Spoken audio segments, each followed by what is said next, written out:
You ask Tiger to solve. This deals with linear equations with one unknown. The final result is k equals 3. Let's solve it step by step. Simplify the expression. Expand the parentheses. Simplify the arithmetic. Group all k terms on the left side of the equation. Add 3k to both sides.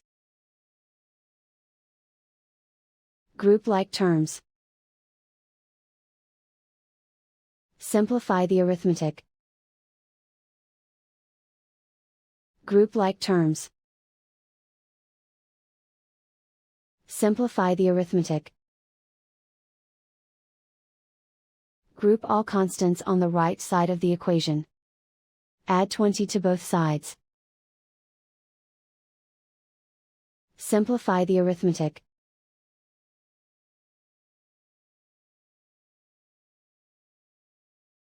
Isolate the k. Divide both sides by 8. Simplify the fraction. Find the greatest common factor of the numerator and denominator. Factor out and cancel the greatest common factor. And so the final result is k equals 3.